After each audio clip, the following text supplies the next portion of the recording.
Reawakening.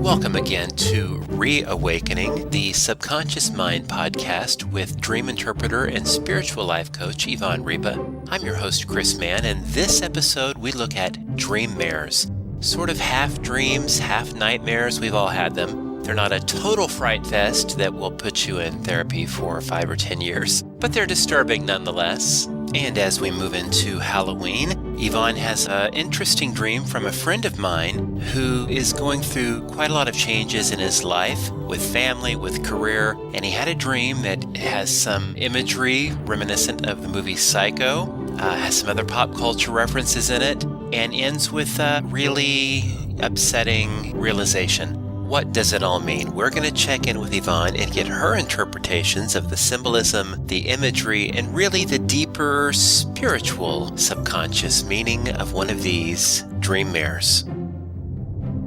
Hello, Yvonne. How are you doing? Hey, Chris. It's good to talk to you. I can't believe it's already September. Fall is here. You know, I always ask you, do you have any great dreams from your clients? But this time, I had a dream from a friend that I shared with you. Yes, you did. And I think that would be a good one to dissect, don't you think? I think so. It's a long and fairly complicated dream. So Yeah. what I thought we'd do, yes, well, I will read the dream. And then, because you know this person pretty well, so you can Yes. chip in. And then I'll read what I thought the meaning of it, or, you know, whatever I replied in the interpretation. Yes, wonderful. Yeah. He starts off and he says, my dream nightmare. You're not sure. It was disturbing to him. So, but that's often a sign your subconscious is going through some perhaps disturbing rememberings or problems coming up, and it's trying to solve them or give you some clues as to how to get ahead of it. Right. Here it is. He says, I was in my car with my mom, sister, and her daughter.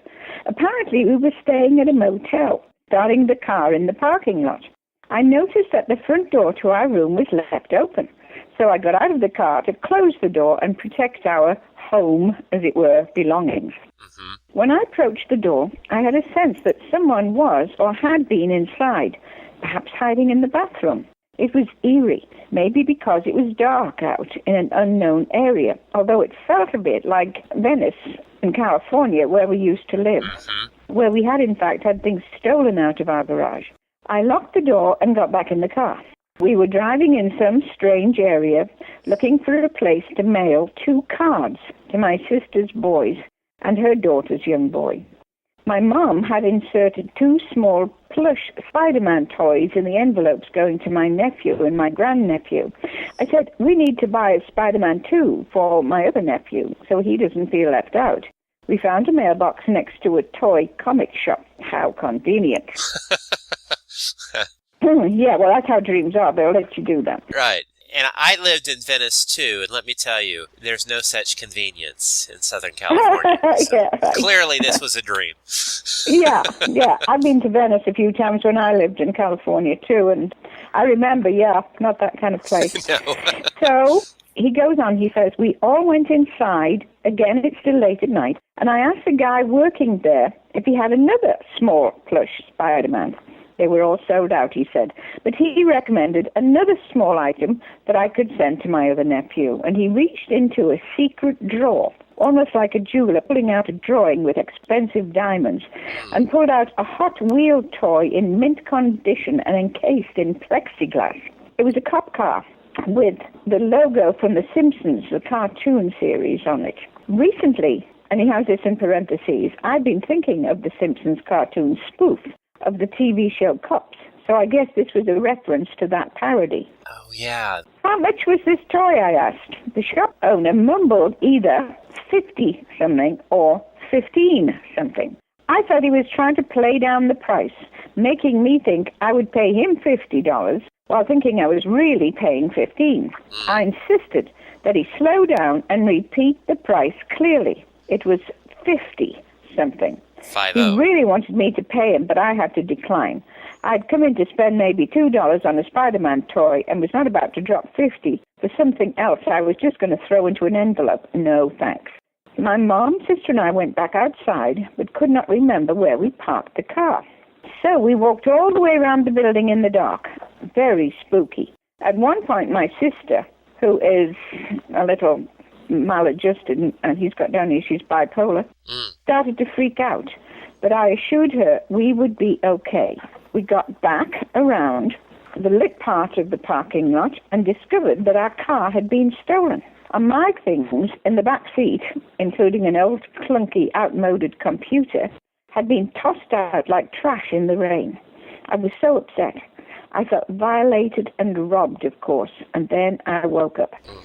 I have a feeling this dream, what do you think, anxiety, precognitive, relates to a potentially life-changing business situation I'm currently dealing with and have anxiety about. Anyway, it's food for thought. So, long, complicated dream with many different symbols in it, including numbers and all sorts of other things. Okay? And I do think there's a lot of anxiety in the dream, no doubt about it. Yeah. You know, and when you're facing some kind of life-changing whatever episode, yes, you do start to feel anxious because you're going to throw yourself, you know, off the cliff and hope that you land safely. That's how it feels. Right. And not like Wile E. Coyote. Yeah, that's right. Splat. You know, I mean, that's why people get anxious before they get married. Because, you know, this is like, oh my God, you know, I was all keened up and anxious to go and we'll get this done. Then I'm starting to have, wow, this is such a big deal. Yeah. And so you get all sorts of dreams. Anyway, here's what my answer was to this dream.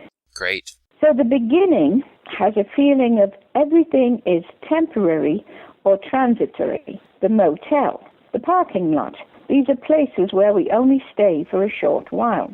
Then the 3 generations of women seem to me to say you are looking at the guardianship that you have taken on with your family members. That this person feels very responsible for everybody in his family. I mean, the whole bunch of them, with their belongings and everything, are in this car. Plus, he's trying to deal out stuff for the younger members who are not there. Yes. So I put, they also represent the past, present, and future.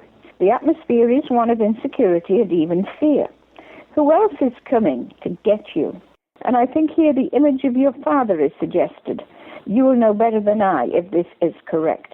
Now, you did share with me that this guy had a bit of a problem with his dad. Yes. And let's face it, he only had females in the car with him that he was trying to look after. And he was also looking after his grandnephews and nephews and all that stuff. But the dad is not there. Yep, I had mentioned that to you. And it's interesting that he wasn't sort of part of the dream, but you feel like the father was sort of in the background, so to speak. Yes. Well, there's one point where he says, I had a sense that someone was or had been inside, perhaps hiding in the bathroom, blah, blah, blah.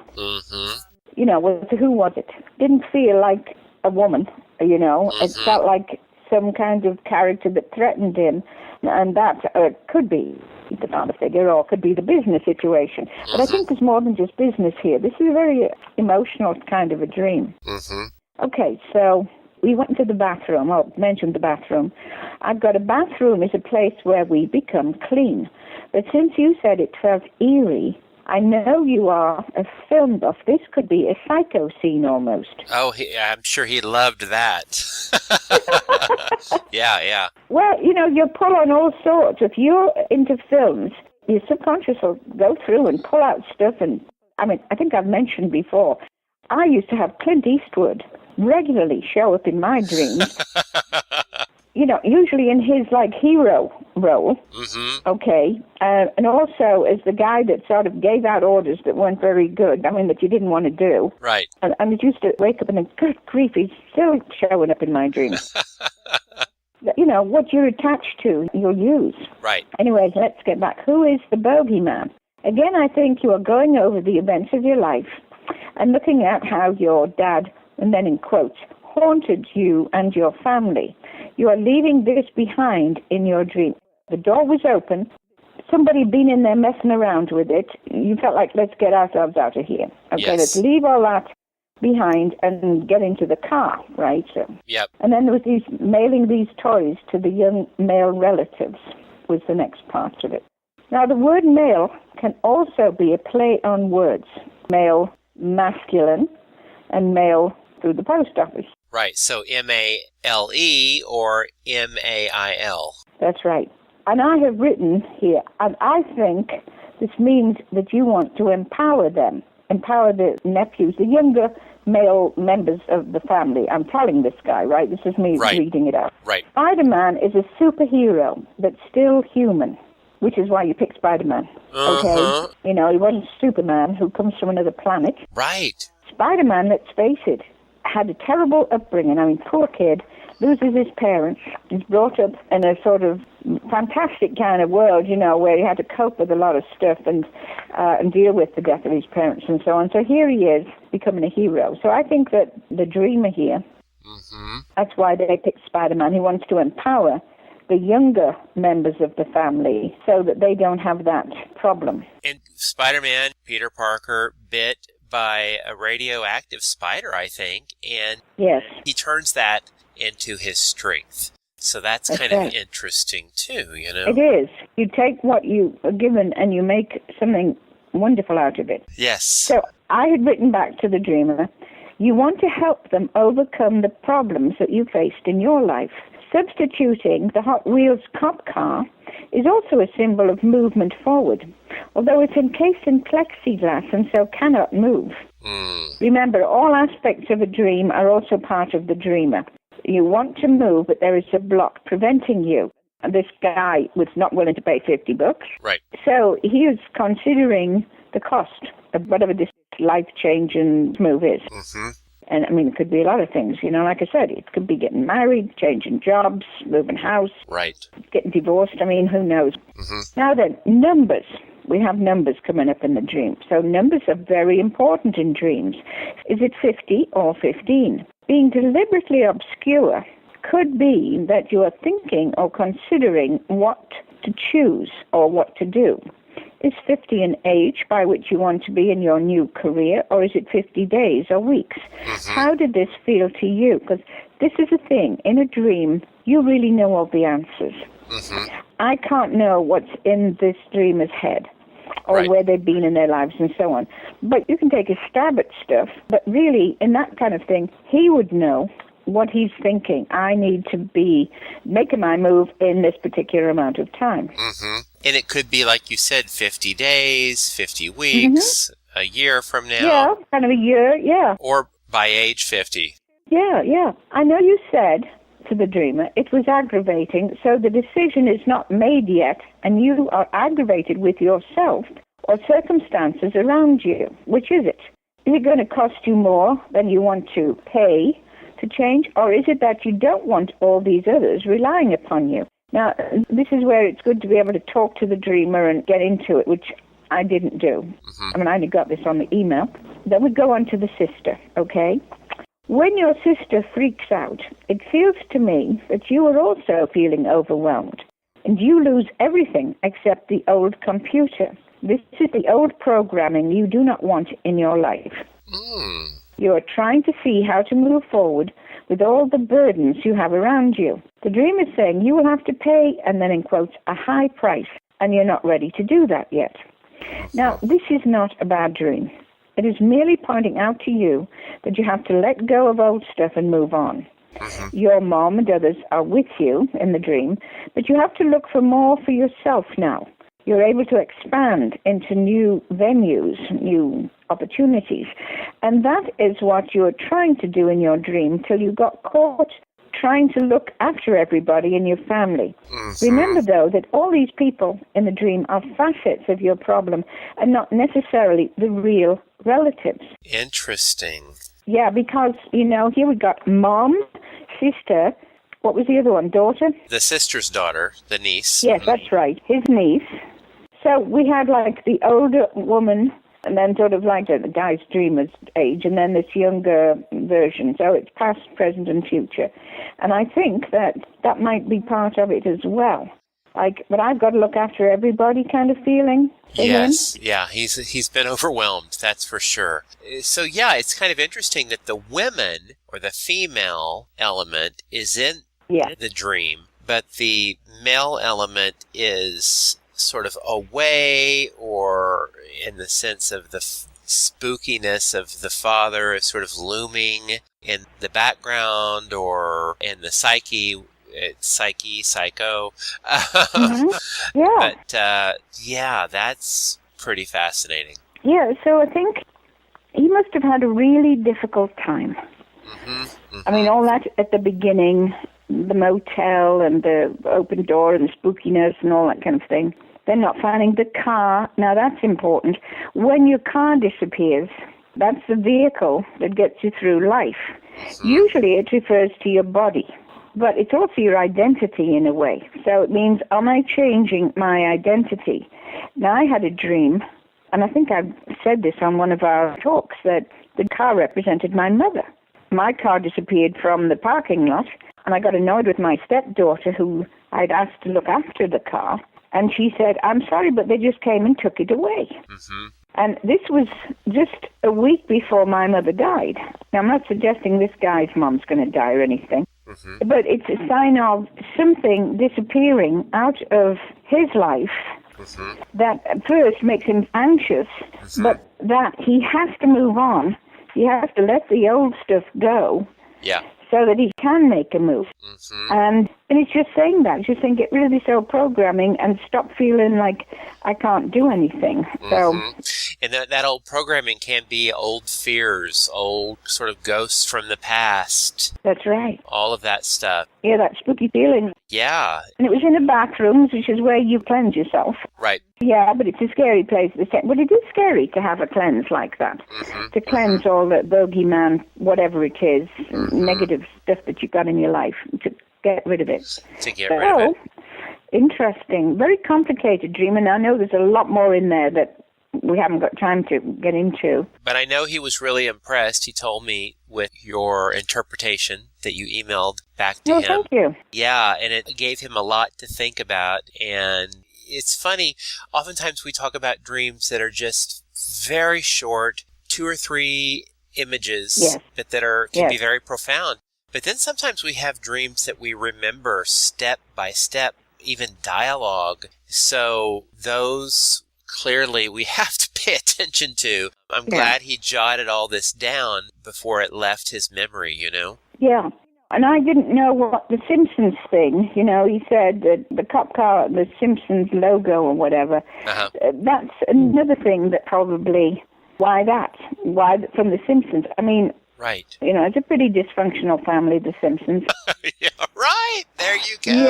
Yeah. You know, so who knows? You know, this old symbolism that he knows deep inside of him what it is. Right. Like I say, we have our own dream dictionary, and you have to say to yourself, why did you pop up in my dream? Right. And I remember doing this when I first started doing dream interpretation way, way back many years ago in England. Oh, it's got to be over 40 years ago, and I'd read the Gestalt method of interpreting dreams, where you are everything in the dream. So you sit sort of pretend looking at yourself, and so you have a lion, and I had a dream with lions and things sitting around this arena, which was composed of glass, okay, very thick glass, and there's lions sitting on top of this circular wall, and I'm in the middle. And it was very disturbing to me, believe me. When I woke up, I thought, what the heck is this? So I said, okay, so I'm Yvonne in this arena. What's happening? I feel challenged, I feel threatened, I feel like I'm going to be like the Christians eaten by the lions, sacrificed, whatever. And then I had to be the lion. Mm-hmm. And so you have to clear your mind, and you say, all right, I'm the lion in the dream. What am I doing? What's my intention? Yes. And you just let it flow. And it's tough to do it first, but if you really disconnect from yourself, if you can do this, you get an answer. And they weren't challenging me. They were just sitting on this wall. Mm-hmm. Mm-hmm. They were frightening me, but they said, you know, well, we are powerful, and we're waiting. And I thought, okay. Wow. And then I had dreams after that where tigers showed up, and they represented my feminine power, because cats are feminine in dreams, and dogs usually are masculine if they're not connected to you personally and have a special meaning. Mm-hmm. So I thought to myself, okay, this is saying something is waiting for me to develop within me and telling me that it's about time I got on with it. And I had dreams which told me I was doing that later on. But it's very interesting, your own dream dictionary. It is. So you give people with these interpretations, great starting points of now think about what this means to you specifically in this context. And you kind of meditate on that, and then you go, oh, yeah. So this is great. Always thought-provoking stuff from you, Yvonne. I appreciate it, and I look forward to hearing what's next in October. Well, I had somebody the other day tell me that he'd had a very strange dream, and he never got to tell me because we were in a meeting. I'm going to phone him up and tell him to email it to me so I can do it. So we may do his dream next, so we'll see. Perfect. And he's a reporter for a newspaper, so that should be interesting. Well, we're going to be looking forward to that, Yvonne. You take care and you keep us posted. Will do, Chris, and thank you. Oh, you too, Yvonne. Thanks so much. Bye-bye, dear. Reawakening with Chris Mann and Yvonne Ryba is a Rising Action Media production. Copyright 2015 by Chris Mann.